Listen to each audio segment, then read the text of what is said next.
Abanyarwanda zarinda aba diaspora abantu bose turabasengera mu izina rya Yesu.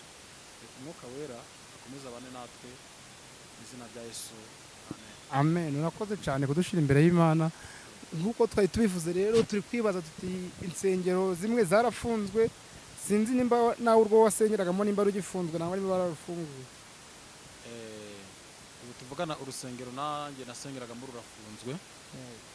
Ariko nakubwiye ngo umugambi w'Imana ni muremure, ntabwo bafunze umutima wanjye cyangwa se w'abandi. Ariko tukiri aho ngaho tugomba kwibaza ngo mbese impamvu insengero zafunzwe neye. Iyo mpamvu nashaka ngo tuyiganireho tumanze tumenye ngo mbese niba umubyeyi wacu perezida wa Repubulika y'u Rwanda atekereje kuvuga ngo mbese izi nsengero zihagarare, ese impamvu ni iyihe? Yego, bagombye kwibaza icyo kibazo kavuga ngo mbese impamvu insengero zifunzwe n'izihe. niyo turi kumwe nawe nk'umuntu ubizobereye nangwa se umuntu wasengaga cyane nangwa se nk'umukozi w'Imana cyangwa se nk'umuntu wari ufite umwe mu rusengero yasengeragamo bakarufunga, wabonye impamvu ari iyi? Ni ukuvuga ngo rero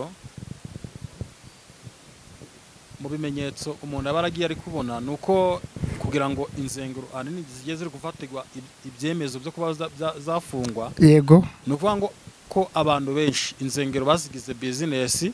yego, bazigira nk'inzu zabo.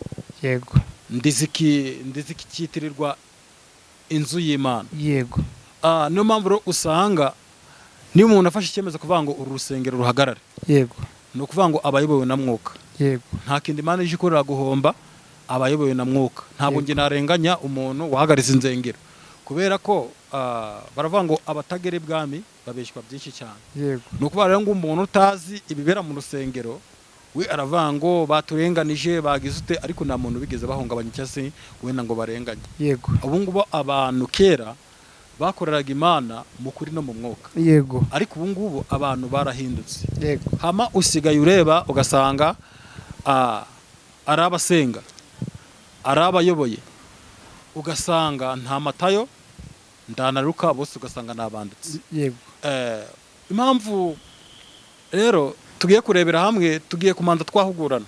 yego, kandi ijambo ryarambwiye ngo guhugurana ni ngombwa, kandi guterana n'ibyaha gukurwaho mu izina rya Yesu. ijambo ryarakubwiye ngo guterana kuvanze n'ibyaha, yego, kugomba gukurwaho mu izina rya Yesu. amen. kuko kuvuga ngo tugiye kumanza twahugurana, tumanze duce bugufi, tumenye ngo mbese niba wurya gusenga ni izihe inshingano usabwa kugira ngo Imana ikubone nk'umuntu uri gusenga. wowe pasiteri, ni ze nshingano usabwa hagati y'umukristo na pasiteri? muri aho ugiye kutujyana hagati y'umukristo na pasiteri? Yego, yego, ngubu urugero rwa mbere usigaye usanga wenda uri ngo muri Ritiko urimo kugenda ufashe urugendo uri ngo ugiye i Kigali, yego, ukabona ng'umushoferi ndagaraho hafi. yego, kandi urabizi ko burya umushoferi niba atwaye abantu barenze babiri, ugasanga atwaye abantu bangana kuriya, yego, akoze impanuka, urumva abantu benshi bahangirikira ari benshi cyane. yego, tugiye kureba rero impamvu insengero zafunzwe. yego, turebe impamvu uriya mushoferi kaba agiye kurivura akajya gutwara, ubwenge bwe bwahabye buri kure, ni iyihe mpamvu ibitera? yego, ese ni inzara cyangwa ni stress? yego, tugiye kureba rero igitera ibyo byose. yego, ni ukuvuga ngo rero hari ikintu nabonye muri iyi minsi turimo. iyi minsi turimo ni iminsi ikomeye cyane, nuko abantu batabizi. yego, ni iminsi igoranye. yego, mbere wenda reka tuhere ku bantu bavuze ngo uburinganire. ngubu perezida yaravuze ngo ni uburinganire abagore, umugore agomba kuringanira n'iki n'umugabo. yego, ariko uburinganire yavuze ntabwo abantu bigeze babusobanukirwa ngo babuhereze agaciro. ubu ngubu ng'umugore wenda ndagira inama ng'abantu b'abagore, wenda se ku bantu batarashaka cyangwa se wenda bitegura kuba bashaka, wenda se n'abashatse, abubatse ingo muri rusange. iyi kiganiro kirabareba kuko kucyumva ni umugisha ukomeye cyane, bishobora kuba byagufasha mu kuba wakubaka urugo rwawe. yego, ntabwo umuntu yakambarira ingweto ku gisebe. ubu ntabwo navuga ngo ngiye kukubwiriza cyangwa se wenda ngo ngusengere yego ndarabanza naguhugura.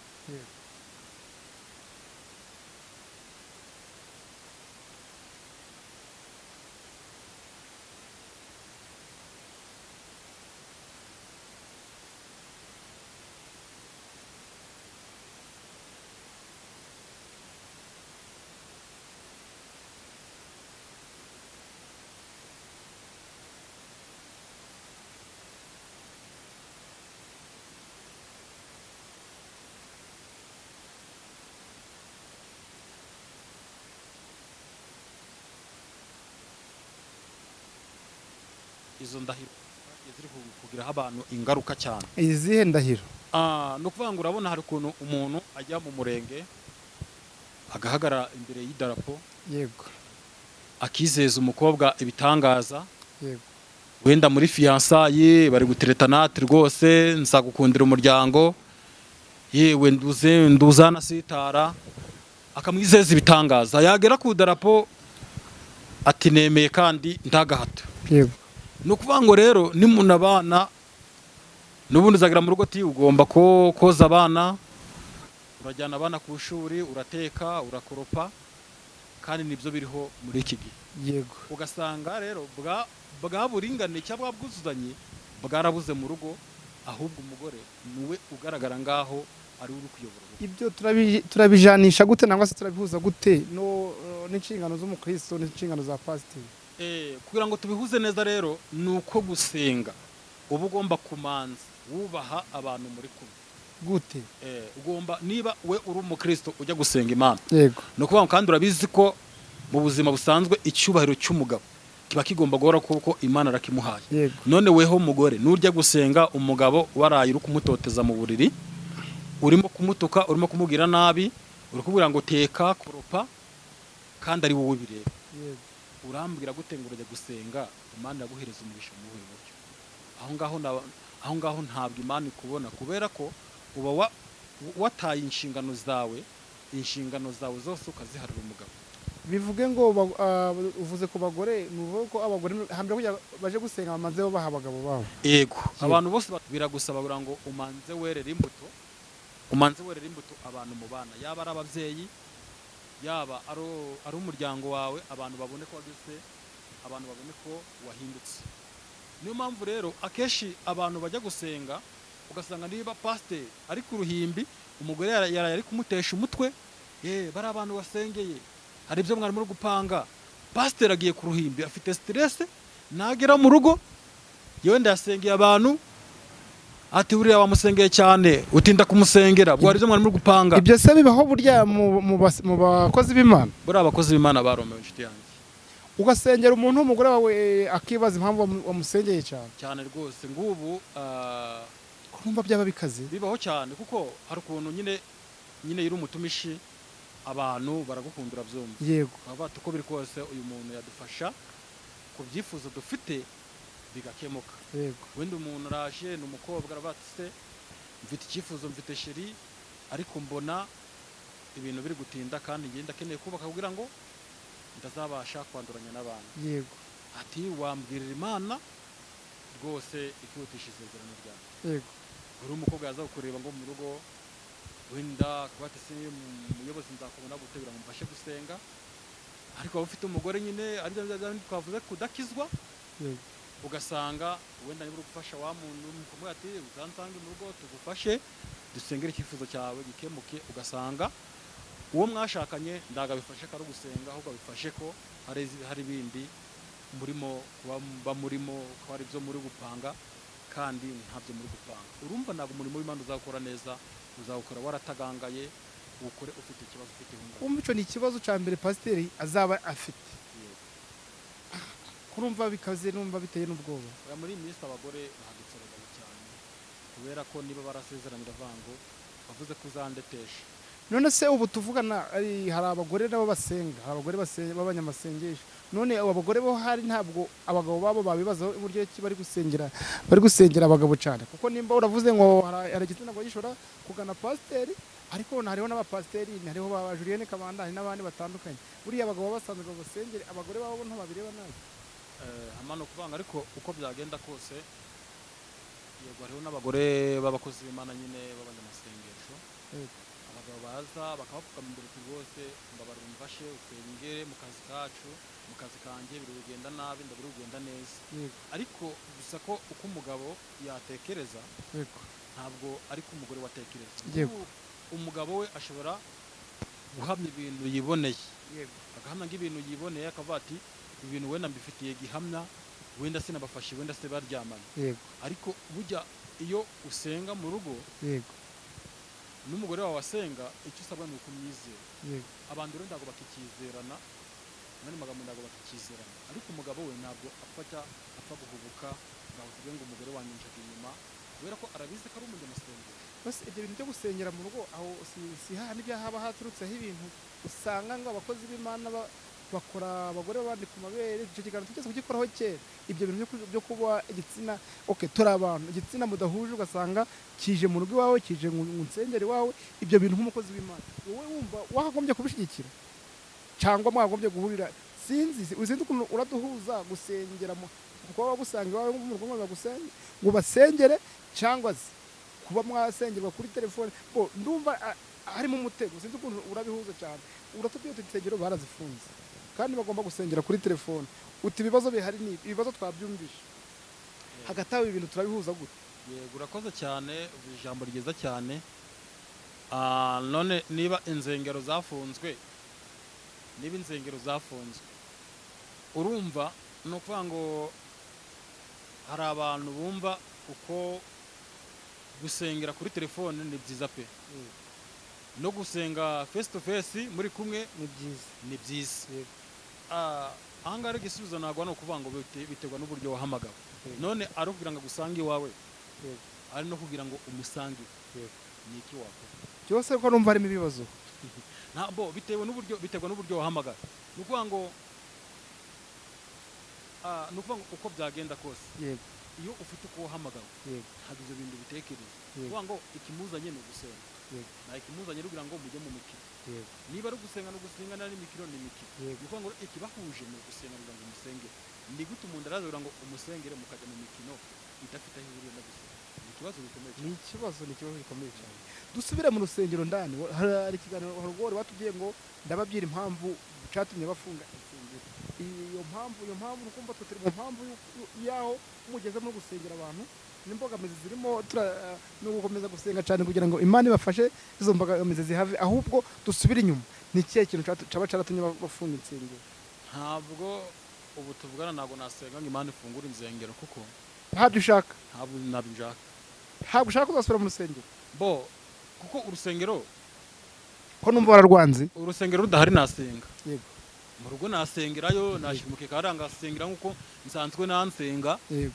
umuntu ushaka ko dusengana yansanga mu rugo tugashyira umukeka hariya tugasenga yego ntabwo ari itorero mba nashinje mu rugo ariko nk'abantu babiri batatu baje twasenga Imana kandi Imana igakora yego icyo akagombye kuba yakora yanagikora rwose yego kuri telefone yamamagara ngamufasha gusenga yego tugasoma ijambo ry'Imana tugasenga umwuka wera akamanuka nta kibazo yego ni ukuvuga ngo rero impamvu icyo dukeneye muri iyi misi kugira ngo abantu bakizwe bareke ibyaha ubundi ibindi Imana izabyo ariko hari amatsiko mfite ikibazo cy'amatsiko utari wansubiza hari amatsiko abantu benshi bafite batari biyumvisha perezida wacu yaravuze ngo insengero n'izisigaye barazifunga iryo jambo baba baryumvishe ariko uraje tubyuta nje mfite impamvu nk'umukozi w'Imana cyangwa se umuntu wagize abantu uteranye mugasenga ari wowe bayoboye ubona icyatumye bafunga insengero ari iki ikibazo rero ntabwo bisobanuye ni ukuvuga ngo icyatumije bafunga insengero Imana yemera yuko n'izo nsengero bazifunga ni ukubera ko abantu bafite uburimanganya mu byo gusenga muri izo nsengero bazigize bizinesi ni ukuvuga ngo rero uko byagenda kose niyo mpamvu Imana yanemeye ko insengero zinafunga n'ubundi izi nsengero ntacyo zikimariye Imana abaziryamo n'ubundi biberenga abandi bose kigira asanga umuntu akajya kuririmba yanyweye inzoga nusi kera ibyo bintu byabagaho koko ahubwo abantu nibiha ubundi ibindi Imana izabikora icyo abantu basabwa ni ukwihana Imana ikazakora bakera n'imbuto ubu ngubu abantu basigaye bararoga ni abanyamasengesho abantu basigaye baragambana n'abanyamasengesho bikorerwa mu masengesho binangwa n'umutima wabo bari banasanganwa. gusa icyo umuntu ari cyo ko bagendana ni ukuvuga ngo wakizwa gusa uri mu rusengero, ntabwo wakizwa gusa uri mu rusengero, hanze uba ugomba kwera imbuto. ariko ibizamini navuze ngo ushobora kuba uri umugore wiriwe mu rusengero, wagera mu rugo ugasanga uri gutoteza umugabo, kandi wagombye gukizwa uri mu rugo, wagera no mu rusengero ugakizwa. hakorwa iki nk'umuntu wayoboye abakristo runaka, ubu uko wari umeze uri kumwe n'abo bakristo n'ubu uko umeze, uri kubona ubijanishije, kubona aho uri heza ni hehe? uko ndi bimbaye amahoro, uko imana uko yari ikira n'uyu munsi ni kwiri, uko ndi bimbaye amahoro. Wenda ngashishikariza nk'abantu badukurikiye bace bugufi bongere bihane bundi bushyashya. Imana niyo kwizerwa, yiteguye kubatabara ndetse no kubarengera, kandi akizatuma ibyo bayifuza itabikora. Bivuze ko aka nagakona Imana iri gukubita abanyabyaha, yego, kubafasha insengero bazigira business, yego, biri mu mugambi w'Imana. ni umugambi w'Imana. Usaba iki abakristo? Bisaba kuyegera bakihana. icya mbere ni ukwihana, kuko nibihana bahagenda guko Imana ibishaka. Bwakena mu gitondo inzengero zafunguwe. Abapasiteri bagenzi bawe, bavuga butumwa bagenzi bawe, navuze ngo buri wese aba afite ukundo yahamagawe. Ubwo bisabwa ngo abantu bakorera Imana bisuzume, ari abakozi b'Imana bisuzume, ari n'abizera bisuzume, kugira ngo Imana itugarukeho bundi bushyashya. naho abari abantu benshi Imana basanye ngaho isize ku ruhande, iravanga abantu reka mbasize ku ruhande. Niyo mpamvu tugenda turi guhura n'ibibazo bitandukanye. Abantu ntago bakicyumvira Imana. Ngabasaba kugira ngo abantu badukurikiye rero bamanze baca bugufi, bemerere Imana bayoboye. Ariko no kuvuga ngo nutubaha umugabo washatse, umugabo wemeye kugukura iwanyu ukemera ukamutesha agaciro, ntabwo Imana iyo izakureba neza, kandi yaraguhaye umugabo kandi wari umukeneye. Nose ngubu ni ukuvuga ngo niba abantu benshi bari kudevorusa, ngubu ugiye mu rukiko, abantu benshi n'abanyamasengesho. Ako kuki byibanze mu banyamasengesho? Ahubwo noneho bivuze nk'abanyamasengesho nibo banyabyaha muri iyi minsi kurusha abantu ahubwo badasenga. None se ni ukuvuga ngo wenda uzanye umugore ufite imyaka 25, mugiye murasezeranye, murashyingiwe, gushyize ku nshingano, uzajya urakoropa, woza abana, bajyane ku ishuri, wenda ufite n'izindi nshingano z'urugo zo guhahira urugo. Umugore aho ngaho aricaye arituriye, cyangwa se wenda niba yagiye yabonye n'ibyo bibiri, yumve ko wenda yabigutegekiramo. Ni ikibazo gikomeye cyane rero. Hari abagabo benshi batemera kuba bategeka, natandukana nawe ndagazabaho ndamugore, kandi nk'umuntu urabisi nk'umuntu barabanye n'undi ndago yabaho gutyo.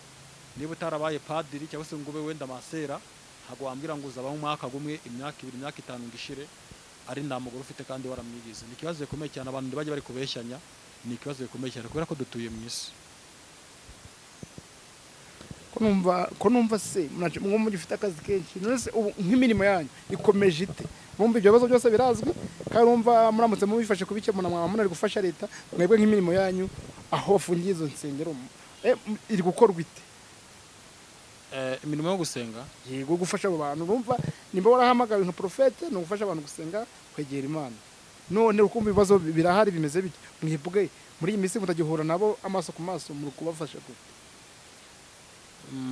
Abantu ntago wabura uburyo wabafasha gusenga, wenda abantu kuko ubu ngubu bacitse indege. Urabona bagifunga insengero bwa mbere, hari insengero zimaze igihe cyane zidakora, ugasanga urusengero barusize kure y'aho umuntu ari. Uwo muntu rero wenda uramusura ukamubwira ko Imana ikimukunda, ikimufiteho umugambi munini, mukagira ahantu muhurira mugasenga Imana, kandi Imana ikamugirira neza. Ni ukuvuga ngo turacyafite akazi ke cyane, turacyafite urugendo. Kandi n'abandi kuri WhatsApp urabona nk'abantu bo hanze tubuhurira nyine ku rubuga runaka, wenda nk'abantu baba bafite smartphone hono zaratworoheye cyane, duhuza umurongo tugasengera ku rubuga, abantu bose akaba bari online. Ni ukuvuga ngo umurimo narakomeje, ntacyo bitwaye. Ngewe uko ndiho ndi kubishimira Imana, nta kibazo. Ukuri uvuga uti ndashimira Imana, ariko hari ikibazo nasanze cyangwa se nshobora kukubaza nimba nawe ukibona simbizi. Kuki umuntu aje mu masengesho umva ni umugabo n'umugore bose barubatse, ariko baje kubona haje umuntu umwe? Ibyo bintu mwe mubakangurira gute kuba bazana abagabo babo nanga abana babo mu masengesho? no kuvuga ngo abantu ubwabo umugore n'umugabo batabashije kuba bahuza ntabwo abana aribo baza mu rusengero.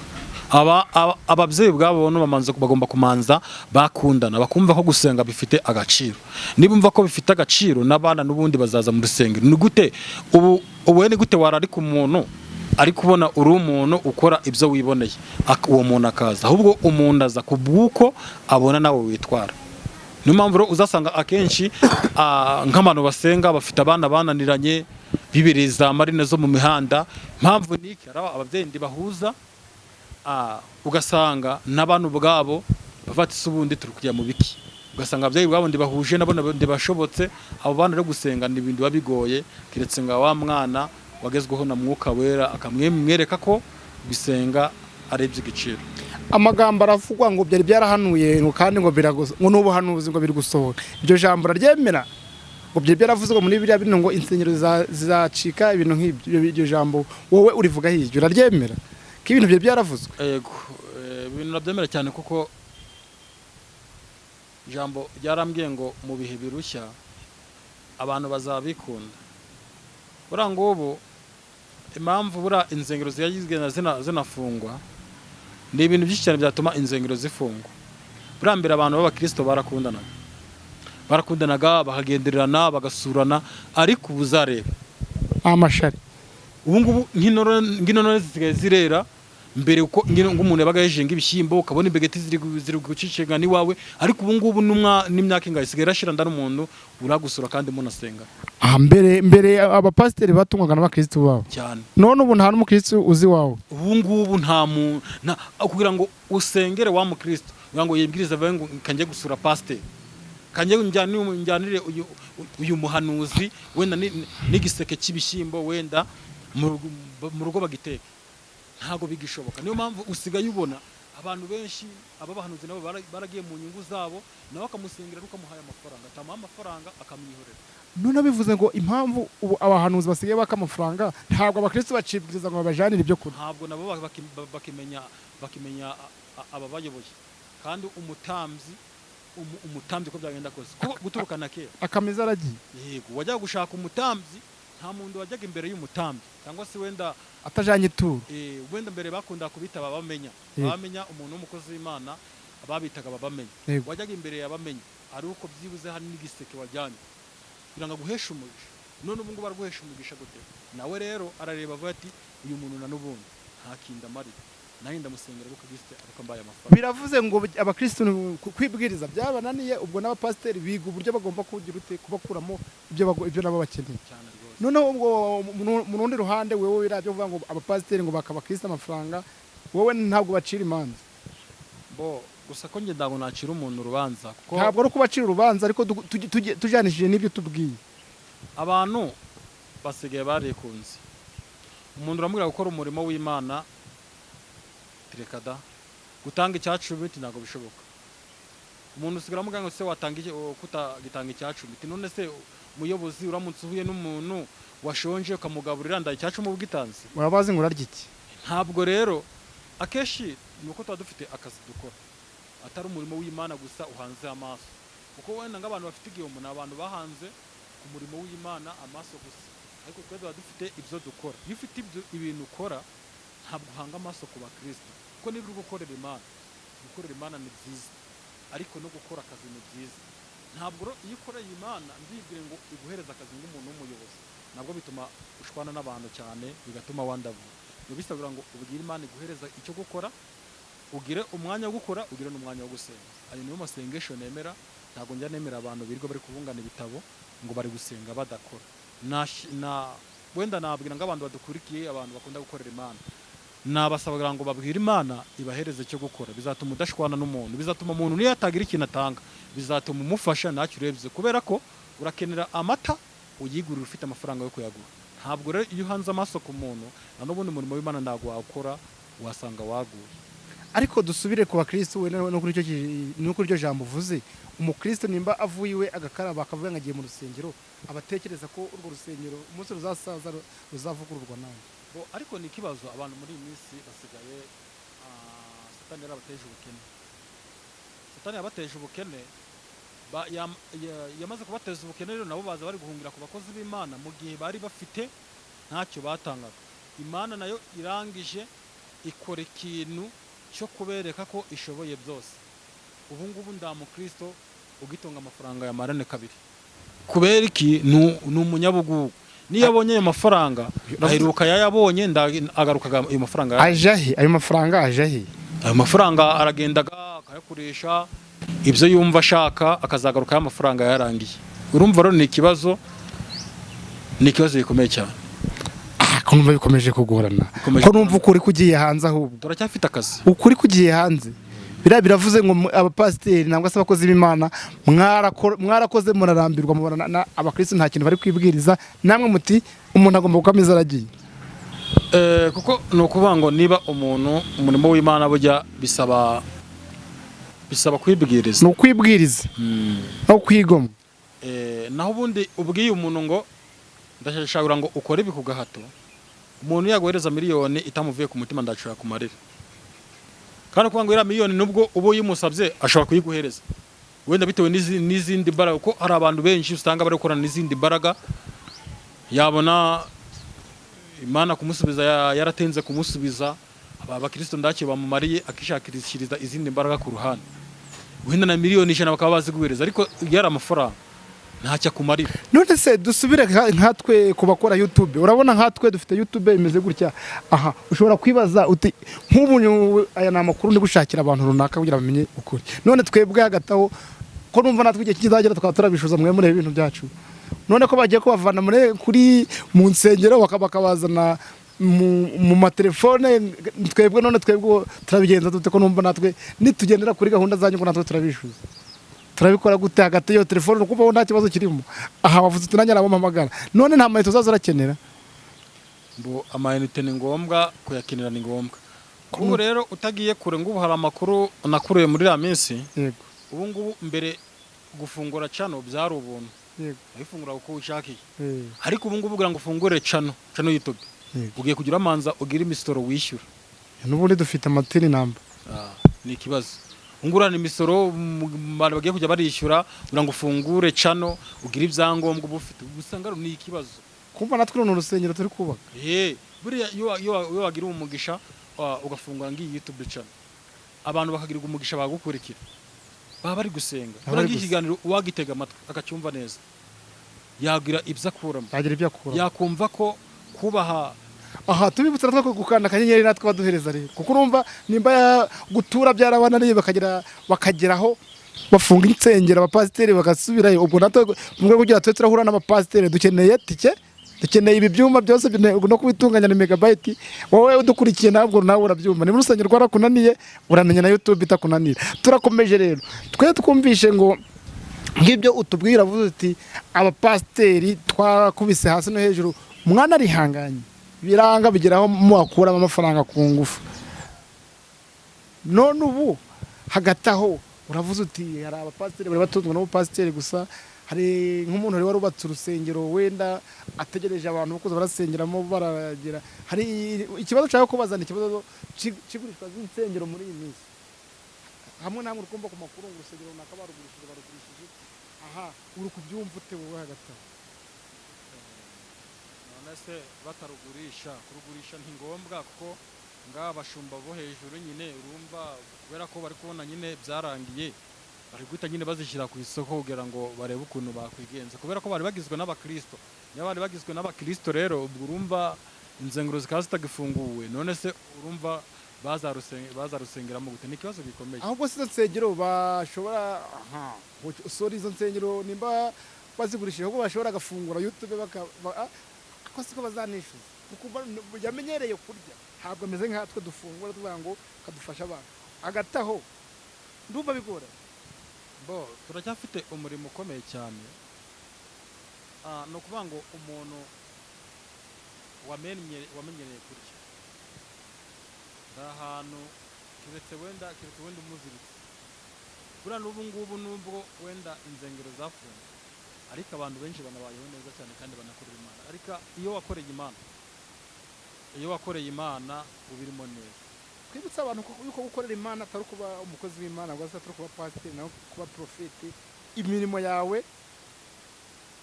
niko mbyumva sinzi yewe nimba urankebura nk'umuntu wabyinjiyemo cyane. gukorera imana biri mu buryo bwinshi butandukanye. buriya ntabwo kwitwa umunyamasengesho saba porosesi ndende. kwitwa umunyamasengesho bigusaba kwizera, kuko iyo wizeye n'ibyo ukoze byose biremye. abantu rero bataye ibyiringiro. umuntu asenga icyumweru kimwe yabona ibyo ari gushaka atabibonye abakishira akaba yagiye abakuye ku Imana. ngasaba abantu badukurikiye ingero numara guca bugufi ukihana, ugire icyizere, ugire kwizera, wumve ko Imana ishoboye byose. kuko iri kujya kwa Lazaro, bashiki ba Lazaro aribo Mariya na Marita. Lazaro bamaze kumushyira mu nzu, bari bazi ko byarangiye, bari bazi neza ko Lazaro atazongera kuza. ariko bashiki be aribo Mariya na Marita barangije bagenda babwira Yesu, inshuti yawe Lazaro yarwaye. Yesu kubera ko bagiyeyo Lazaro atari yawe, Yesu arangije arababwira ngo kubera ko Yesu we yari kwiyumva ko Lazaro atagomba gupfa, arababwira ngo mugende mubwire ngo uburwayi arwaye ntabwo ari ubwo kumwica. barangije bamushyingura ari muzima. Igihe kiragira nyine basa ngaho yapfuye, bamushyingura ari muzima. Yego. Ariko Yesu hashije iminsi ine kugira ngo abereke ko Yesu ashoboye byose. Yego. Arangije ajya ku gituro, ahamagara Lazaro, arangije aramwita, Lazaro arangije yongera aba. Bivuze ko bishobokera abantu bizeye, iyo wifite kwizera. Bivuze ngo ubu n'urugero ushobora kujya gushinga business ukavanga ma kuko akantu katarimo Imana igihugu koze ndaho hagenda neza. Cyo kuvanga gushinga business ukavanga ma ndagusabira ngo iyi business uzayibera ni kuri Imana ibaza. Imana ije kuri kidasanzwe, abantu niyo bagusika bakavanga iyi business ntabwo izakora, ariko Imana ije kuri kidasanzwe. Ukabona ya business yawe irahumuriye kuri Imana. Nasabira abantu bagire ariko banakore bumve ko abantu ubu ngubu nabo kubera ko kutumvira Imana nabo yabateje ubukene, nabo basigaye bari kuza aramarira gusa nta kintu bafite. Ariko nasaba kugira ngo abakozi b'Imana bashake uburyo babagira Imana, bahereze icyo gukora, nibarangiza bizere bagire kwizera ko ibyo bagiye gukora bigomba kwemera ko byagenda kose. Cyo gusaba abakozi b'Imana ni ugushaka ikindi bakora. Yego. Bakava mu byo kuvuga ngo byanga byakunda bakareka kuvuga ngo tuzatungwa nabo tuyoboye, uko ubu ngubu gukora ni ibya mbere. Kuko na Perezida wa Repubulika y'u Rwanda yaravuze ngo mukore cyane mworore. Yego. Ugomba gukora amaboko mu mufuka, kuko ntabwo abantu abakristo aribo bazishyura umwana wawe ishuri, abakristo ndago bazakwambika, ntabwo abakristo niba ukodeshe bazakwishyurira inzu. Ibyo ngibyo niba ugifite ibitekerezo bimeze gutyo, ndetse ubona no gukorana n'izindi mbaraga zitari iz'Imana, n'ubundi gukarabiye imbere ntabwo bizagenda neza no gukomeza kwitwara gutyo. Shaka icyo gukora, Imana igihereza umugisha mu izina rya Yesu. Amen. Twavuze byinshi ariko nta jambo ry'Imana ugiye kugira mu gihe cyo gukebura umuntu, cyangwa se byo kuba wasomera abantu ijambo ry'Imana, cyangwa se no kubahumuriza. Tugiye mu gusenga bahumuriza, ijambo ry'Imana riravuga gutya, nimba ari ahantu waba wateguye muri Bibiliya ukahasoma ukatubwira byinshi bitandukanye kugira ngo natwe tugire icyo twatahana. Yumvishe yagize yahanuwe, ariko ibintu byose umugambi w'Imana burya ngo wose wanditswe muri Bibiliya. Yego, ni umwanya wawe kugira ngo wanzike nk'umukozi w'Imana. Abagukurikiye ni abantu bategereje kumva inkuru nziza, wabahumurije ababyica bagomba gukora, ariko hari n'amagambo yo muri Bibiliya agenda afasha abantu. Murakoze cyane, Imana y'amahoro ibahereza umugisha. Kadusome iri jambo tugiye gusanga ni mu gitabo ni cy'Abacamanza ibice byaho 3 umurongo waho w'9. Uyu murongo waho w'9 uri kutubwira ngo nuko Abisiraheli bahera ko batakambira Uwiteka abagurikiriza umuvunyi ariwe witwa Otiniyeli mwene Kenazi murumuna wa Karebu. Imana ibagirire neza. Katwongere dusubiremo iri jambo. Ni igitabo cy'Abacamanza ibice byaho ni 3, turasoma duhere ku murongo waho w'9. murongo wawe w'icyenda uri kutubwira ngo nuko abisiraheli baherako batakambira Uwiteka. Uwiteka abahagurukiriza umuvunyi ari witwa Otiniyeli mwene Kenazi murumuna wa Karebu. Imana itugirire neza. Iri jambo rero rirasobanura ikintu, uko vuga ngo aribyo twavuze ngo guca bugufi. Ababisiraheli bagomeye Imana, barangije bajya mu buretwa kwa Farawo. Bagiye mu buretwa kwa Farawo, Imana irarebera avuga ngo ariko uko byagenda kose hari abantu banjye bari kurengana. Imana irangije bakura mu buretwa kwa Farawo. Baryaga bavunitse, barara nabi, kurya barya uko bikoreye imizigo byaranze. Ariko barangije barahindukirira, baravuga uko byagenda kose twabanye n'Imana neza, ntabwo yigeze idutererana. Barangije barongera barahindukirira, bongera basaba Imana imbabazi, batakambira Uwiteka. Uwiteka ngo abahagurukirize umuvunyi. Nawe rero uca bugufi, Imana yiteguye guhagurukiriza umuvunyi, yiteguye kugutabara. Urabizi no mu buzima busanzwe, iyo umuvunyi yageze mu kibazo cyawe, uko byagenda kose kirakemukaga. Uyu munsi rero ngwifurije ineza y'Imana. Imana itendane nawe, nawe Imana guhagurukiriza umuvunyi. Haleluya. Kadusome iri jambo rero tugiye gusanga mu Migani ibice byaho ni 22. Umutwe w'amagambo uri kuvuga ngo kuvugwa neza biruta ubutunzi bwinshi, kandi no gukundwa kuruta ifeza n'izahabu. Uwubaha Uwiteka ingorano ye n'ubukire n'icyubahiro n'ubugingo buhoraho. Mwakire neza ijambo ry'Imana. Namwe uti dushimiye Imana. Imana ishimwe rero. Iri jambo riri mu Migani 22. Ni ukuvuga ngo Imana nubwo dusenga duharanira kuzajya mu ijuru, ariko ubugingo buza nyuma y'ibindi byose. Yaravuze ngo uwubaha Uwiteka, umva sha, uwubaha Uwiteka ingororano ye ni ubukire n'icyubahiro n'ubugingo buhoraho. Ni ukuvuga ngo rero uri mu isi, wemerewe kuryama ahantu heza, wemerewe kuryama mu nzu nziza, wemerewe kwambara neza kubera ko wubashye Imana, wemerewe kurya neza kubera ko wubashye Imana. None ibaze nuva muri iyi si, ntaguzi muri Matewusi aho ingweto ziba, nduzi shopu z'imyenda ngo ziba hehe, kurya ibiryo bidafashije. None uri gutekereza ngo ibyo byose nuva muri iyi si uzabikura he? Ni ikibazo gikomeye cyane. Mu ijuru Bibiliya iravuze ngo nzabahereza ubugingo ubuhoraho. Ni ukuvuga ngo nyuma uva mu isi warakoreye Imana n'ubugingo buhoraho izahereza abantu bayo. Niyo mpamvu rero gukorera Imana ni byiza, bituma ugwereza icyubahiro, abantu bakabona ko ufite agaciro, Imana yagukundisha abantu bakabona ko uri umuntu w'umumaro, abantu bakabona nyine kurya neza kubera ko nyine wakoreye Imana, uri umukozi w'Imana. Buranda umukozi w'Imana wagombye kurya nabi, abari gusuzuguza Imana. Mu gihe Imana yaguhaye ibyo kurya, ibigende wirundanyeho ubutunzi, kuko ubutunzi urapfuka buseka. Hari abantu benshi cyane bagenda ubutunzi bakabuseka. Ndabakunda cyane rero, Imana ibahereza umugisha. Nshimiye abantu bose bemeye kudutega amatwi n'abazadutega amatwi, mbaturiho umugisha w'Imana. Tugiye gufatanya gusenga Imana rero, tubaturiraho kugira neza kw'Imana, tubaturiraho umugisha uturuka ku Mana. Turaza kubahereza na nimero ya telefone nk'abantu bakwifuza ko twabafasha gusenga kuri telefone online, twabafasha. Turahari ku bwanyu kugira ngo tubafashe. Nta kintu Imana muzigera muyiburana duhari, kubera ko Imana iri muri twebwe kandi namwe iri kumwe namwe.